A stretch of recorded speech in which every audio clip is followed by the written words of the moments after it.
গলদা জালে লাগা কুয়ার একদম টাটকা দেন আমি খালি আরে এটা তো গাড়ি এদি কোজি কম কম ফারাইছে দেখাই বোয়ালের পাতা কাল ছোট সাইজ তো ধোয়া দেন দুয়া রুকুলি রোসা দেন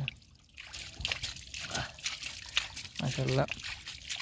তাও বহু বছর পর একটা বড় কুলিশ দেখলাম মাছ ফের একবার একটা পাইছিল 1.5 কেজি ওজনের যাও রে এটা আছে লাম্বা আরো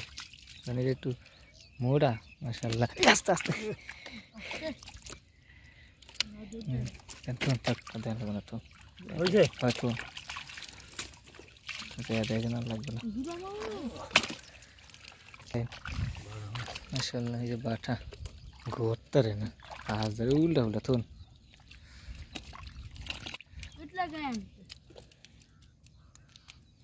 বাচ্চা ই করে কি হ্যাঁ থুন গলদা জালে লাগা কুয়ার পানিতে সিরিয়ে দে খাওয়া ধরলে পুরা কালা হ্যাঁ সিরিয়ে দে এরম ধরে সারেন আমরা কামড় দিই হ্যাঁ সারেন এই সমস্ত কামড় দিতে রে ধরে কুয়ার পানি পুরা কাল লাগে ধরে ও নাম নেই ই এ গা রে কি বাটা এটা ব্যান হয়ে আছে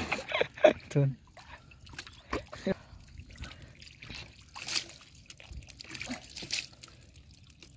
আডার যায় না তো আমাদের কাছে আরো থুন বগের বাগে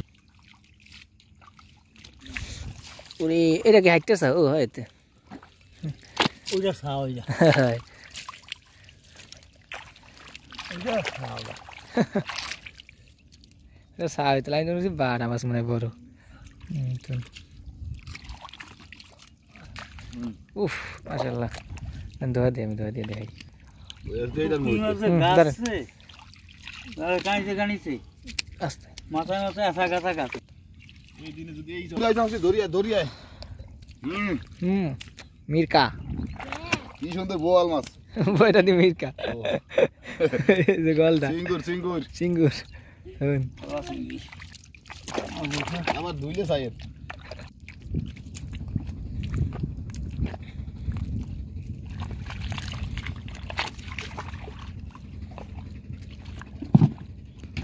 হঠাৎ কুয়াশা সব অন্ধকার হয়ে গেছে আজকে মধ্যে এতক্ষণ রোদ ছিল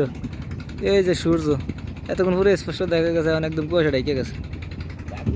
পুরা নদী কুয়াশা ঢেকে গেছে সান অবস্থা সান পুরা নদী কুয়াশা অন্ধকার এই যে কতক্ষণ পরে একটা বাড়া মাছ পাওয়া গেল হ্যাঁ তো কুয়াশা গেছে সব অন্ধকার হয়ে গেছে শীতকাল নাও দিতে রে বাড়া তো খালি বড় বাড়া এটা তো একটা মিরকা অনেকক্ষণ পরে